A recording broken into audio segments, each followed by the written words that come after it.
dipersembahkan oleh Luwak hitam baru, nggak kemanisan, mantap!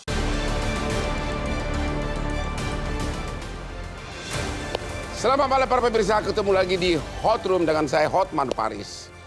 Pada saat korupsi merajalela di Indonesia, ternyata di Tanah Suci juga terjadi pungli. Tim pengawas haji DPR baru menemukan bahwa KBIH, kelompok bimbingan ibadah haji, ternyata oknumnya melakukan pungli di mana-mana, antara lain kereta dorong pun harus dibayar, kalau dibawa ke suatu tempat harus dibayar. Orang mau naik haji melaksanakan ibadah secara husuk malah dibebani dengan pungli.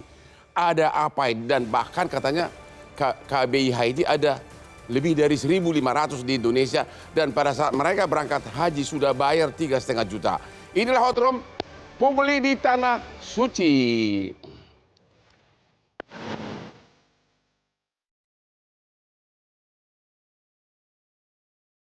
Tim pengawas haji DPR RI menemukan dugaan adanya praktik pungutan liar yang dilakukan oleh oknum kelompok bimbingan ibadah haji atau KBIH terhadap jemaah haji Indonesia di Mekah. Temuan ini menyoroti adanya pungutan dana kepada jemaah terkait layanan penyedia kursi roda menuju Masjidil Haram. Padahal, layanan tersebut seharusnya menjadi bagian dari fasilitas yang telah disiapkan untuk mendukung kenyamanan dan kemudahan ibadah para jemaah.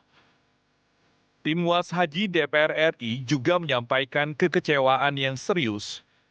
Hal ini dianggap sebagai ironi. Karena di saat pemerintah bersama DPR RI berhasil menurunkan biaya perjalanan ibadah haji dalam 2 tahun terakhir, justru saat ini ditemukan dugaan penyimpangan di lapangan.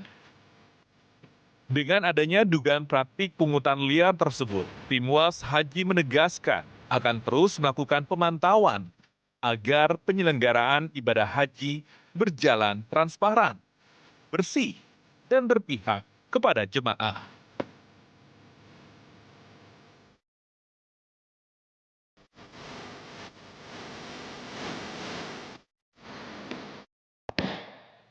Para pemirsa banyak bertanya, kok bisa Hotman itu kapan tidurnya katanya. Memang saya cuma tidur 3 jam sehari. Saya menangani perkara raksasa begitu banyak. Dan setiap malam saya harus keliling ke 91 klub punya kita, grup Holy Wing, termasuk 3 di luar negeri. Rahasianya apa? Kopi luwak hitam premium. Membuat kamu benar-benar konsentrasi dan semangat kerja. Itulah yang aku lakukan setiap hari. Dan ternyata klien saya 25 tahun, Prabowo Subianto, juga mencontoh gaya hidup saya. Dia selalu minum kopi tiap pagi dan berenang tiap pagi. Makanya kopi luwak hitam premium. 700 aspri saya ingat namanya. Jangan sampai kamu lupa anak istrimu karena sudah demensia. Kopi luwak hitam premium, tapi harus tanpa gula. Oleh Bapak Ustadz Wildan, ya. Bapak dari kelompok kelompok bimbingan ibadah haji. Betul. Emang Bapak sering pungli? Coba ceritakan dulu gimana modusnya. Biaya berapa dibayar waktu berangkat dan di Tanah Suci apalagi? Ya. Coba silakan. Kalau kita menurut kepada undang-undang atau peraturan Menteri Agama ketika itu, bahwa biaya bimbingan yang boleh dikeluarkan oleh jamaah kepada KBIH adalah sebesar Rp3.500.000. 3,5 juta Ya, dibayar di Indonesia. Dibayar di Indonesia. Ya. Itu untuk biaya bimbingan manasik selama di tanah air, selama perjalanan dan di Arab Saudi. Termasuk di Arab Saudi. Ya, termasuk di Arab Bimbingannya Saudi. doang atau fasilitasnya? Bimbingan manasik haji. Oke. Bimbingan dan pendampingan. Oke, bimbingan dan pendampingan. Bimbingan dan pendampingan. Nah, untuk 3.500 itu bimbingan 15 kali pertemuan di tanah air. 15 kali di sini. 15 kali di sini. Ya. Kemudian di sana itu bisa lebih daripada 3 kali pertemuan, bisa 5 kali Hanya pertemuan. bertemu 3 kali? Ya, istilahnya manasik. Jadi ada manasik sekitar 3 sampai 5 kali pertemuan. Dan untuk biaya yang beredar sekarang pungli ini sebenarnya biaya dorong bagi jamaah lansia. Jadi biaya dorong bagi jamaah yang lansia. Yang lansia. Oke. Gitu. Dan itu tidak termasuk yang 3,5 juta? Tidak termasuk 1.500.000. Ya berarti bukan pungli dong? Bukan pungli, karena ketika nyampe sana, kalau kita bicara saat ini, ada namanya layanan lansia dan disabilitas. Ya. Lansia dan disabilitas itu dari hotel menuju Masjidil Haram, diantar ada tugasnya. Kemudian di sana nanti diserahkan kepada orang yang mendorong. Orang yang mendorong orang Indonesia, orang lokal? Orang lokal. Jadi orang lokal. Oke. Biayanya itu mulai dari kalau sebelum musim haji 300 sampai 400 real. Ya, berapa itu? Berapa rupiah itu? 300 kali sekitar 1.500.000 sana. Hah? Hanya mendorong doang? Iya. Itu 7 kali putaran sa'i, kemudian 7 kali putaran. Ya. Tawaf dan sa'i. Kalau itunya kursi rodanya bayar nggak? Oh enggak, itu sudah termasuk dengan orang yang dorong. Oh, sudah termasuk. Ya. Okay. Kemudian kalau ketika musim haji baru memang biayanya lebih tinggi, sekitar 500 real. Iya, oke. 500 sampai 600 real gitu. Nah, terus kenapa DPR bilang itu pungli? Ya, apa kita sebut pungli? Saya nggak tahu dari tim DPR. Ya itu sudah diumumkan kan, tim pengawas DPR kata itu pungli. Judulnya pun pungli di Tanah Suci. Kalau itu bukan pungli sebenarnya, karena memang fasilitas bagi yang lansia, yang membutuhkan. Ya. Adanya, kalau memang dia membutuhkan itu, ya sediakan uang untuk itu. Untuk dorong ketika sebelum haji dan sesudah haji. Kalau misalnya dia mengunjungi satu lokasi, itu termasuk di 3,5 juta itu atau bayar lagi? Itu bimbingan di luar, kalau misalkan untuk rekreasi, wisata city tour, ya, itu sifatnya sukarela. Sukarela dan wajar lah ya. Wajar. Namanya juga city tour, entertainment pribadi kan? Iya, sukarela, tidak diwajibkan. Ya. Mau dibayar, mau ikut boleh, ya. Ikut juga boleh, dipersilakan. Jadi yang menerima bayaran itu bukan orang Indonesia yang dari KBIH yang berangkat dari Jakarta, bukan? Dari Indonesia? Bukan. Bukan. Jadi memang orang yang petugas yang ada atau orang lokal sana. Orang lokal sana. Orang lokal sana. Jadi, memang. Ya terus? Kalau tahun ini untuk orang Indonesia kan sudah diperbolehkan, maka kita menggunakan orang lokal sana untuk yang mendorong, begitu. Terus adanya tuduhan dari tim pengawas DPR katanya kelompok grup bisnis Anda, bukan Anda pribadi apa itu IB apa? KBIH itu melakukan pungli, gimana itu? Belum dengar atau sama sekali? Sudah dengar. Kita kalau cek ke sana, memang itu untuk biaya kursi roda itu, untuk yang dorong. Dan mungkin karena di luar 3.500.000 mereka menganggapnya pungli. Begitu? Iya. Katanya kursi rodanya sudah disediain ratusan kursi roda katanya. Ada disediakan memang, dan juga ada yang milik sendiri. Oke. Nah, jadi di sana nanti ada orangnya sendiri. Begitu, yang mendorong. Kalau tenda gimana? Tenda katanya juga suka dipungli juga, tenda. Apa itu benar? Nggak ada pungli-pungli untuk tenda. Nggak ada? Nggak ada. Kita selalu berkoordinasi dengan petugas kloter untuk. Kayaknya Bapak perlu cari saya pengacara deh kalau mau gugat tim pengawas DPR kalau itu berita fitnah. Gimana itu Pak? Hah? Boleh nanti kita bicarakan. Jadi tenda pun nggak ada? Kalau nggak ada. Tenda itu udah termasuk nggak yang 3,5 juta atau gimana? Enggak, tenda itu kan memang sudah fasilitas yang diberikan oleh pemerintah. Nah, kita KBIH itu berkoordinasi dengan petugas kloter sana, pembagian tenda. Misalkan, itu udah dari pemerintah Indonesia? Ya, betul. Betul. Jadi nggak ada iuran tenda khusus, nggak ada? Oh, nggak ada. Hah? Nggak ada. Jadi Anda membantah total? Betul. Hah? Betul. Itu bohong, fitnah, segala macam itu? Tidak ada yang dilakukan. Kalau untuk tenda tidak ada. Kalau untuk kursi roda juga nggak? Kursi dorong itu enggak. Kalau orang lokal ya? Iya. Walau-walam ya, memang dia melakukan jasa gitu kan? Betul, itu jadi jasa. Menurut Anda itu fitnah semuanya? Fitnah. Pak Ade gimana? Dia udah membela diri katanya itu fitnah. Ya begini Bang, haji ini kan di negara orang, di Arab Saudi, dan ini sudah secara regulasi mulai terus ada perbaikan-perbaikan. Dari mulai 1999 sudah ada undang-undangnya, 2008 lahir lagi yang baru, 2019 juga lahir lagi. Sekarang 2005 lagi yang baru lagi. Artinya secara regulasi bahwa perbaikan-perbaikan ini sudah semakin baik seharusnya. Nah, muncul sekarang indikasi atau dugaan bahwa pungli. Menurut Bapak masih indikasi atau sudah? Kalau saya masih indikasi lah. Oh, masih indikasi. Masih indikasi. Yang perlu ada pendalaman ini kan. Pendalaman, dan harus ada laporan betul dari jamaah yang dirugikan kepada pemerintah tentunya. Di mana dibungut berapa besar, berapa banyak, kan ini kan belum ketahuan saya pikir. Belum ketahuan. Ya, perlu didalami saya pikir itu.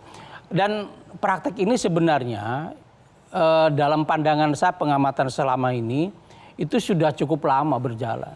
Apa yang cukup lama?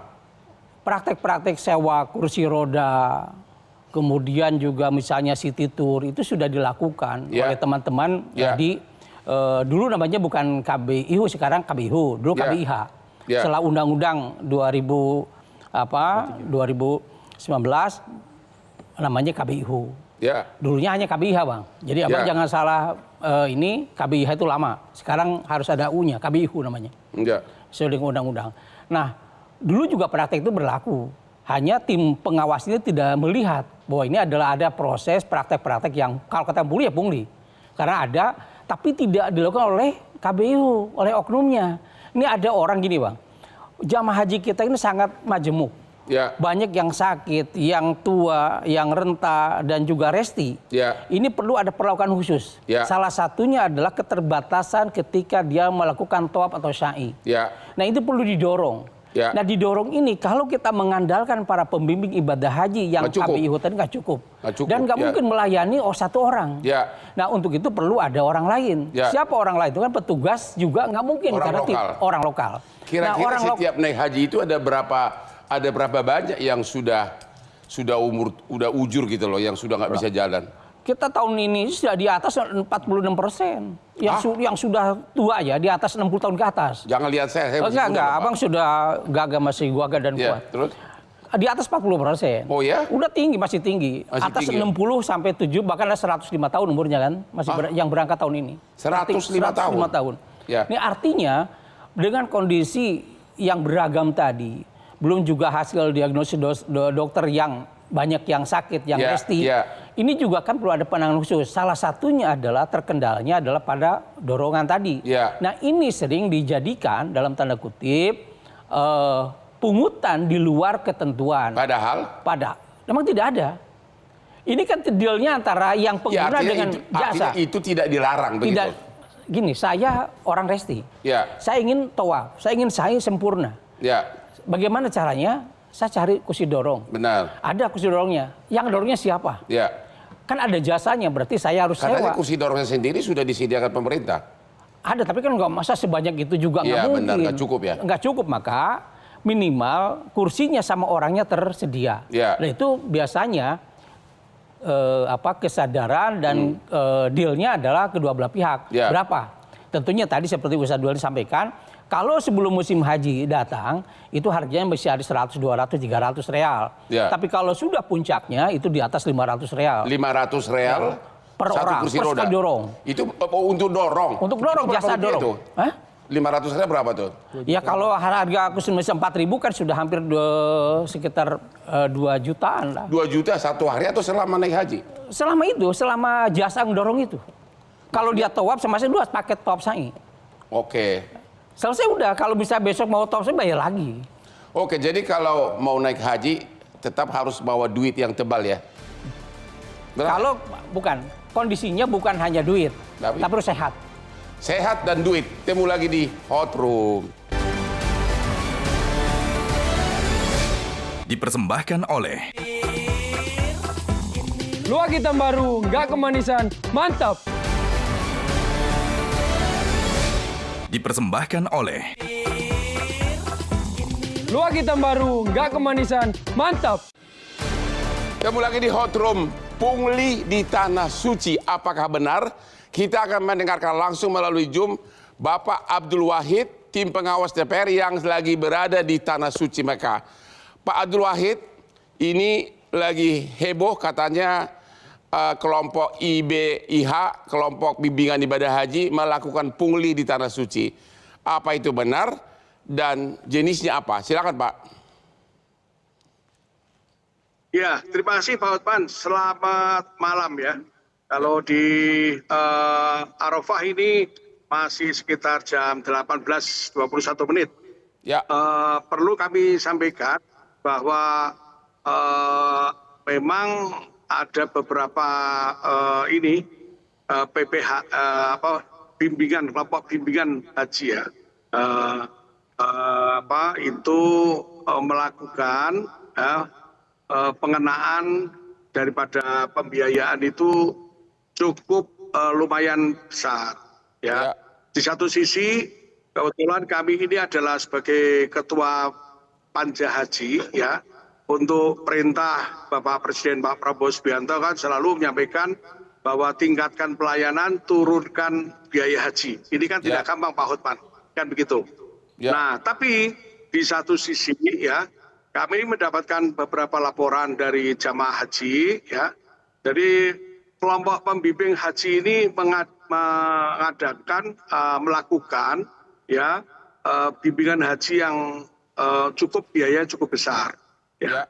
Cukup besar, saya katakan ada yang 8 juta bervariasi, ada yang 10 juta, ada yang 15 juta, ada yang sampai 25 juta. Ini kan sangat memberatkan oleh para jamaah. Jadi ini sangat kontroversi ya. Jadi satu sisi DPR ini melakukan penekanan efisiensi anggaran, tapi satu sisi ini adalah ada yang melakukan pengenaan biaya haji. Termasuk Pak Hotman ini yaitu melakukan minta kepada terutama jamaah yang sudah tua. Jamaah yang sudah tua itu dikenakan biaya kursi roda untuk ini tawaf ifadah ya. Sebentar lagi kan ini ada dari Arafah, nanti terus melakukan Musdalifah, Mina, nafar awal, nafar sani, tawaf ifadah, dan nanti setelah mau pulang itu adalah tawaf wada. Itu pembiayaan kursi roda itu cukup mahal yang dapat kami laporkan, yaitu sampai 5 juta. 5 juta.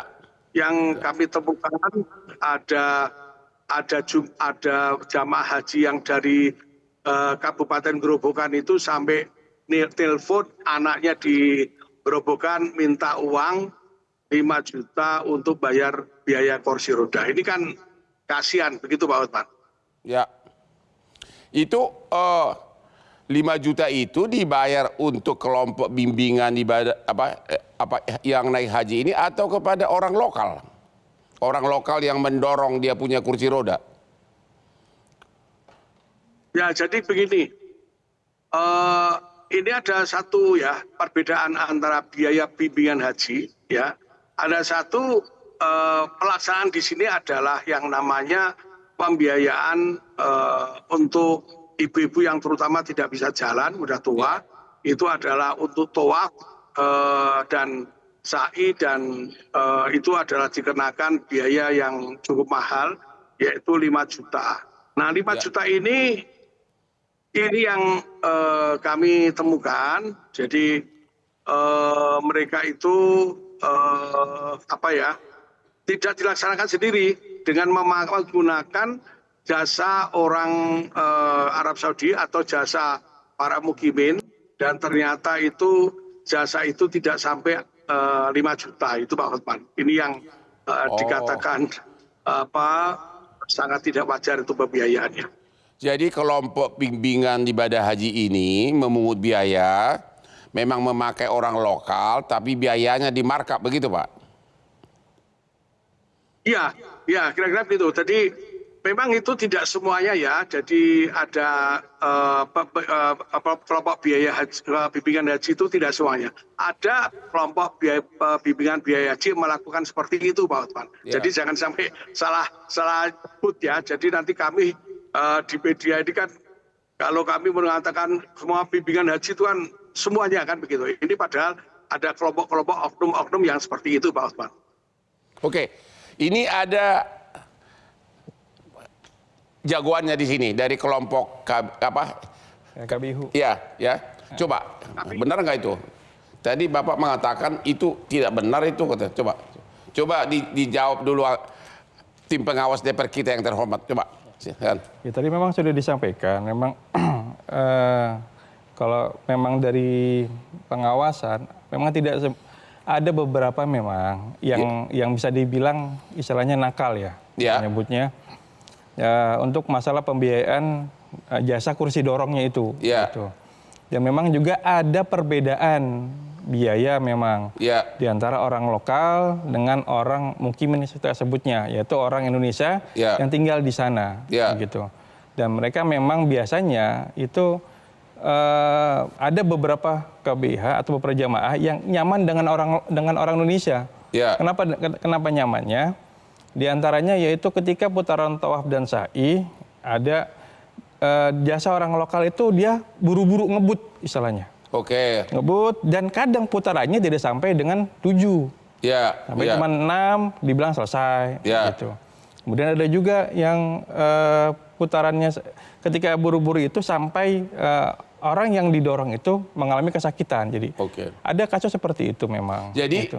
Bapak mengakui memang ada kasus memang biaya itu di markup atau dimainkan sama kelompok seperti usaha Bapak ini apa? Bukan dimainkan. Jadi ada namanya jasa orang lokal dengan orang yang maksudnya jasa orang lokal tapi ada orang lokal, ada orang Indonesia. Tapi maksudnya misalnya 5 juta tapi dikantongin 2 juta untuk begitu nggak Pak? Enggak, ada perbedaan di biayanya. Oh, ada perbedaan di biayanya. Di biayanya ada memang. Gimana nih Pak? Pak DPR kita Pak Abdul Wahid ya. Katanya memang ada berbeda biaya untuk lokal sama orang Indonesia. Gimana itu Pak? Memang betul yang disampaikan oleh Bapak yang di KBHU, ya kan? Jasa yang dilakukan oleh katakanlah orang ini tidak orang Saudi ya. Biasanya ini adalah orang-orang di luar Saudi yang mereka di Masjidil Haram ya. Itu ada orang Bangladesh, orang sekitar itulah ya. Itu memang cara pendorongannya itu memang ngebut yang dikatakan itu benar. Kadang-kadang aku lihat tuh miris Pak Hotman, miris ya. Jadi dan mungkin bisa juga dia nakal. Ini yang model nakal ini seperti ini kami tidak tahu persis ya. Tapi yang jelas ya mereka memang nyaman kalau pakai jasa orang Indonesia sendiri. Ya orang mukimin lah. Mukimin itu akan lebih bisa komunikasi ya dan tapi ini memang ada perbedaan yang antara jasa dengan yang diterapkan oleh teman-teman KBHU. Ini yang menjadikan satu kami akan menertibkan itu kan seperti itu Pak Hotman ya. Jadi menurut Bapak jangan itu pungli. Kesimpulan tim pengawas itu termasuk pungli. Itu termasuk pungli menurut pengawas DPR. Kalau menurut saya ya apa ya? Kalau memang kalau di pengenaan itu tidak sesuai wajar itu kan ya apa ya bisa dikatakan apa? Nek pungli kan Pak Hotman, pungli itu kan tidak dilaksanakan ya. Tapi ini pungli itu terjemahannya kan ini dilaksanakan tapi dimakap gitu loh Pak Hotman. Gitu. Oke, kita istirahat dulu. Pungli di Tanah Suci. Ketemu lagi di segmen berikutnya.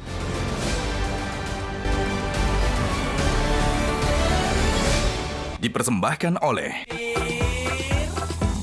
Luwak hitam baru, nggak kemanisan, mantap. Dipersembahkan oleh Luwak hitam baru, nggak kemanisan, mantap. Ketemu lagi di Hot Room. Hotman tidak bosan-bosannya untuk menyarankan kepada para pemirsa, minum kopi itu sangat bermanfaat. Karena begitu kau minum kopi, gairah kerjamu itu tambah. Gairah kerjamu itu semangat kerja nambah, konsentrasi juga nambah. Ya, jadi sekali lagi, sering-seringlah contoh kayak Hotman, kopi luwak hitam premium yang Hotman minum hampir 5 kali sehari. Tapi jangan lupa tanpa gula. Seperti umur 30 kan? Halo Pak Profesor Pidana. Kalau pungli di Tanah Suci, jurisdiksi siapa yang berwenang mengadili? Ya, apakah polisi Indonesia berhak? Misalnya orang Indonesia lagi di sana dari kelompok beliau ini, dari kelompok bimbingan haji, begitu pulang di bandara ditangkap, TKP-nya kan di Tanah Suci, gimana tuh? Ya, pertama saya mau jelasin dulu sih, terminologi pungli itu dalam KUHP itu nggak ada. Jadi nggak ada definisi pungli. Yang ada, yang kita ketahui adalah pemerasan. Pemerasan. Ya, jadi pemerasan di pasal yang baru, kalau KUHP yang baru ini, di pasal 462. Ya. Nah, di 42 itu kriteria unsurnya adalah memaksa orang lain untuk menyerahkan uang secara melawan hukum dengan kekerasan ataupun ancaman kekerasan. Artinya ini belum termasuk pidana kalau seperti ini. Jadi kalau kita lihat aturannya, apakah ini ada aturan bahwasannya tidak boleh untuk memungut uang dalam penyelenggaraan, contohnya di ada nggak aturan? Nggak ada. Aturan biaya bimbingan saja. Hanya aturannya hanya biaya bimbingan doang. Ya itu aturan resmi pemerintah. Aturan resmi pemerintah. Oh, ada aturannya. Ya, ada PMA-nya. Ada semanya. PMA-nya. Oke. Ya, nah jadi dalam konteks tadi, kalau dia bentuknya pemerasan, seharusnya ini adalah pungutan yang dilarang. Ya. Dan dipaksakan karena ada unsur kekerasan ataupun paksaan. Ya. Tapi kalau itu adalah contohnya tadi bagian yang dari 3.500.000, tetapi ternyata itu ditambahkan lagi, itu berarti penipuan. Nah, penipuannya datangnya dari mana? Waktu dia mau diberangkatkan. Nah, jadi kalau dilihat dari lokusnya, sejak penipuan itu mulai di Indonesia, bukan di sana. Tapi kan begitu. Yang 3,5 juta itu tidak termasuk orang yang mendorong kursi roda kan? Ya, itu tidak baru termasuk. Yang kedua, tadi dikatakan yang mendorong itu contohnya lah, yang mendorong itu orang lokal ataupun tadi yang disebut sebagai mukimin, sebenarnya dibayar 1 juta, tapi dipungut 5 juta. Berarti kan ada unsur penipuan juga di situ, karena sebenarnya realnya. Nah, tapi ini kembali lagi, apakah ini dasarnya kesepakatan antara para pihak atau ini unsur penipuan? Penipuan kenapa saya katakan begitu? Karena yang diberitahu ini mukimin ini dibayar cuma 2 juta, tapi yang ditagih 5 juta.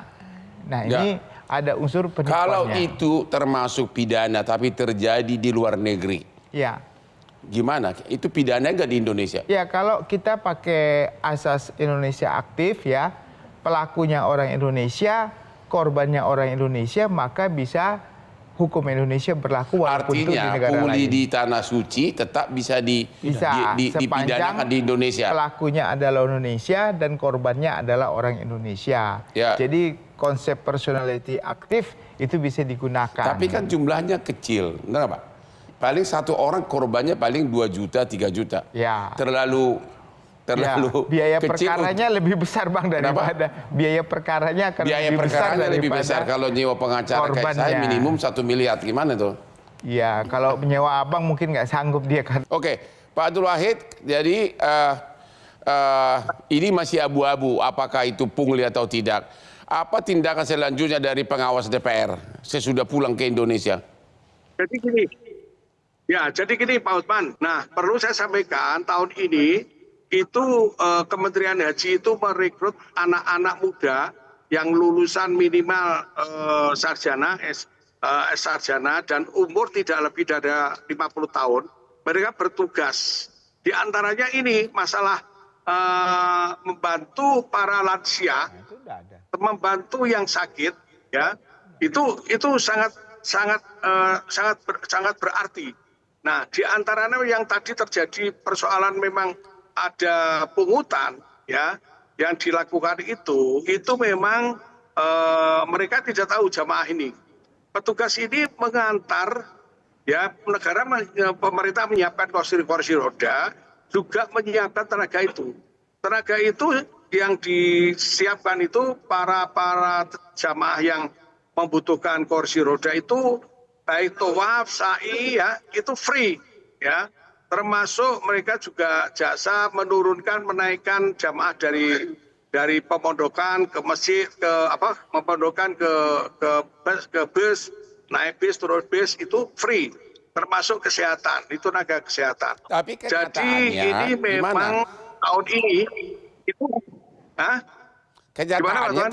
kenyataannya kan tidak free katanya. Yang mana yang benar? Katanya ada pungli, Bapak bilang tadi. Petugas.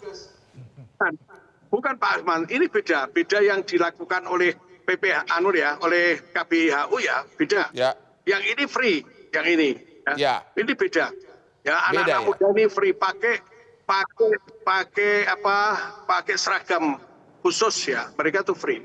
Jadi ini perlu kita tingkatkan sosialisasi kepada jamaah Pak Asman. Itu ya harus perlu kita tingkatkan sosialisasi bahwa jamaah haji tidak perlu menggunakan jasa orang lain, tapi pakai jasa tenaga yang sudah direkrut oleh Kementerian Haji Indonesia. Katanya tenda-tenda juga di Tanah Suci katanya suka dipungli juga, dipungut bayar. Apa itu benar? Tenda? Oh, enggak benar. Jadi itu isu yang dulu ya, isu yang dulu. Sekarang enggak Pak Osman, sekarang itu ditata benar. Dulu itu tenda itu dimonopoli oleh kelompok-kelompok KBIHU. Sekarang mereka tidak bisa. Sekarang itu sudah di-list nama-namanya, isinya siapa nama-nama dari kelompok kloter mana itu terisi. Tahun ini tidak ada masalah persoalan masalah tenda. Tidak ada masalah soal tenda. Oke. Pak Ade selaku pengamat, beliau mengatakan katanya pemerintah sudah menyediakan tenaga-tenaga. Apa itu cukup atau kenyataannya memang begitu nggak? Iya, jumlah petugas ini kan bukan standby ngurusin setiap di hotel itu, menyebar di mana-mana. Tentunya dengan bidang tugasnya yang berbeda, tidak khusus dia adalah petugas yang mendorong. Nah, dalam satu hotel misalnya jamaah itu tersebar, apakah ada petugas yang dipersiapkan? Ini juga pertanyaan kita. Apakah cukup dengan 4.000 orang tadi disebar untuk mendorong? Dan fungsinya bukan mendorong. Artinya nggak mungkin, nggak cukup. Saya pikir belum memadai lah. Belum memadai. Kalaupun kursi rodanya ada, maka orangnya perlu disiapkan.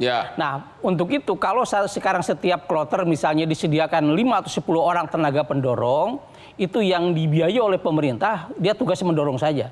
Sehingga tidak mencari KBIHU atau siapapun jamaah mencari tenaga di luar itu.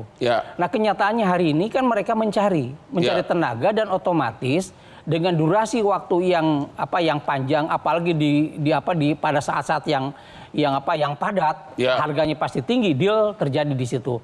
Nah, yang kita sayangkan kalau misalnya dealnya antara pendorong dengan pengguna, dengan yang didorong, maka kesepakatan harganya adalah saya kira tidak pungli. Tapi kalau melalui jalurnya tadi adalah si pendorong melalui KBIHU-nya baru ke penggunanya, berarti ada segitiga. Maka yang perlu mungkin yang Pak Abdul Wahid sampaikan adalah ada dana mampir dulu. Apakah dealnya adalah ke yang pengguna itu berapa, ke yang didorongnya berapa, ini yang... Dan itulah yang menurut Bapak pungli begitu? Nah, menurut beliau adalah pungli. Kalau dalam bahasa hukum kan mungkin ada unsur pemerasan. Kalau saya bukan lihat ada larangan yang dilanggar kalau Yang pertama adalah dalam PMA-nya nomor 7 tahun 2023 bahwa ada larangan bahwa KBI itu pemerintah sudah menetapkan biaya 3,5 juta. Kalau melebihi dari itu patut dipertanyakan. Tapi kan nggak cukup untuk menyewa. Itu 3,5 juta tidak termasuk tenaga lokal ya, mendorong. Artinya Bang Hotman, dengan 3,5 juta itu kan memang bukan untuk mendorong. Bukan biaya tambahan dorong. Bukan biaya tambahan dorong. Itu hanya khusus lebih kepada pembimbingan dan pendampingan di Indonesia. Dan pendampingan selama di perjalanan di sana. Oh begitu. Memberangkatkan orang pembimbing perlu dibayar juga. Itu semacam tour guide gitu ya? Ya, seperti tour guide begitu. Nah, kalau misalnya maka dilarang di situ menetapkan biaya yang melebihi yang ditetapkan oleh pemerintah. Nah, kalau melebihi berarti patut diduga ada penambahan biaya yang tidak perlu. Apakah kalau ada penggunaannya untuk dorong tadi mungkin bisa dibenarkan dari sisi penetapan biaya.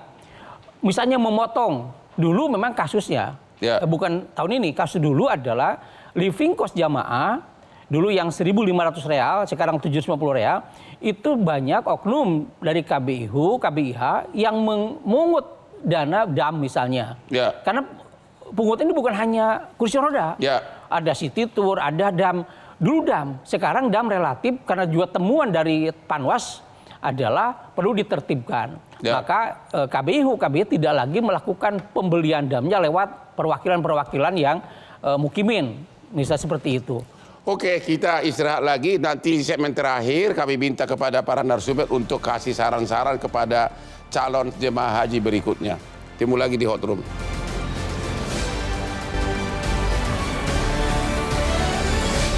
Dipersembahkan oleh Luwak hitam baru, nggak kemanisan, mantap. Dipersembahkan oleh Luwak hitam baru, nggak kemanisan, mantap. Hot Room pungli di Tanah Suci. Oke, kalau begitu Bapak pengawas dari DPR, Abdul Wahid, apa yang harus dilakukan agar jangan terjadi lagi untuk mencegah pungli tersebut? Silakan Pak. Jadi terima kasih Pak Hotman. Memang ini perlu pengawasan yang ketat ya. Tidak hanya pengawasan di sini, juga pengawasan di Indonesia. Karena tadi disebut oleh beliau tadi pengamat 3,5 juta pembiayaan bimbingan haji dan ada yang lebih dari pada itu. Terutama persoalan masalah dam. Ini juga dam ini juga sekarang ini KBIHU tidak bisa memungut dam. Ini penting, ini dam itu sudah diterapkan bayarnya lewat ad-dohi ya, dari pemerintah Arab Saudi. Jadi ini yang saran saya sebagai tim pengawas haji untuk para jamaah terutama yang sekarang di sini di Arab Saudi atau jamaah yang terutama untuk yang besok akan berangkat, ya pilihlah KBIHU yang benar-benar mereka bekerja secara profesional, ya. Pilihlah KBIHU yang baik, ya, yang memberikan bimbingan. Tapi KBIHU itu bimbingan, kelompok bimbingan. Jadi bimbingan itu mestinya ya sebatas pembiayaan untuk bimbingan, tidak menyangkut masalah pembiayaan kursi roda macam-macam. Artinya DPR belum sampai kepada sampai mengambil proses tindakan hukum ya, belum sampai ke sana. Belum. Kami belum sampai tindakan di sana. Jadi itu kan ini temuan-temuan ini akan kami menjadikan satu evaluasi ke depan itu, Pak. Terima kasih. Semoga sampai ke tanah air dengan sehat walafiat. Oke, sekarang dari bimbingan ibadah haji. Menurut Bapak berapa sih setiap yang berangkat haji bawa duit cash berapa? Minimum berapa kira-kira?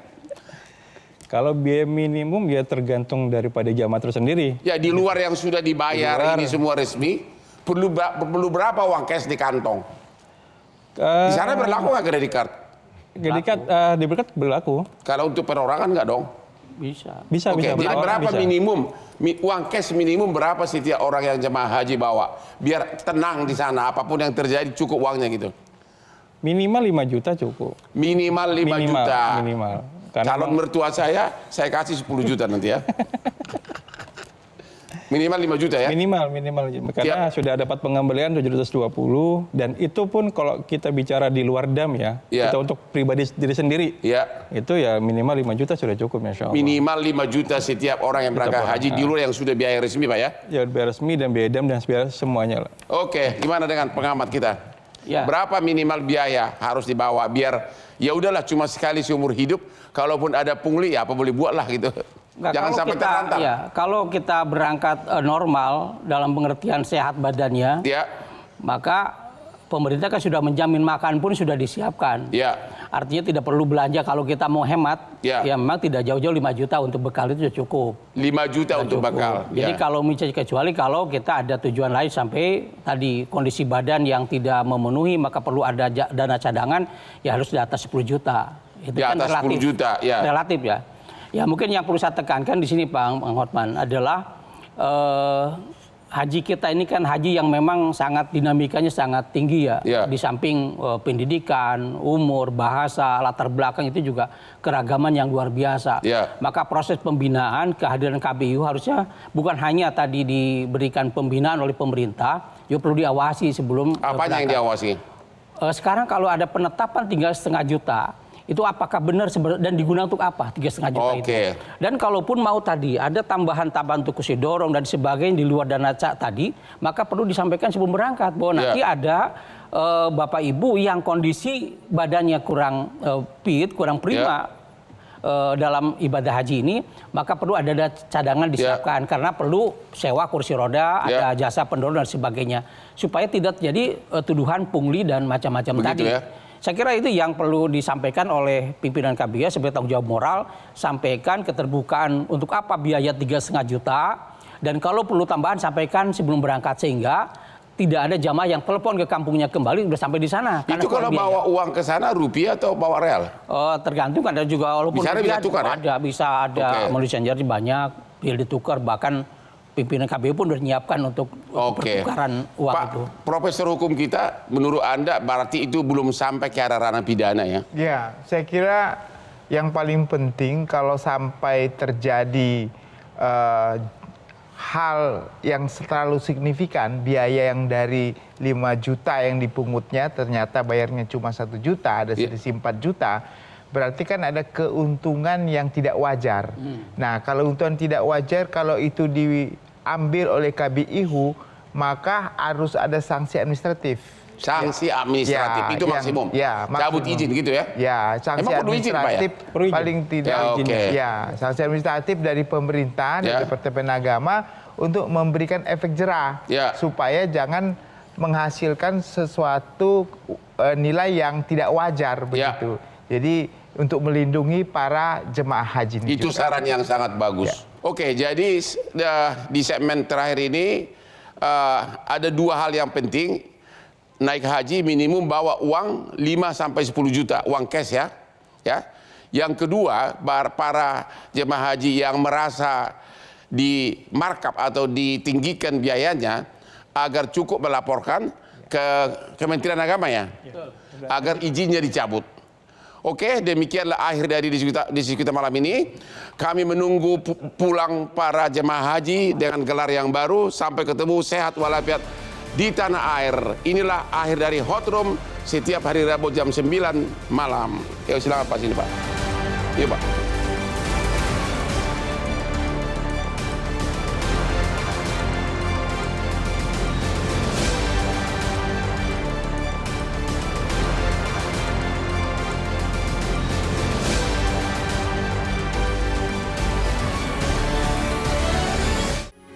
Metro TV.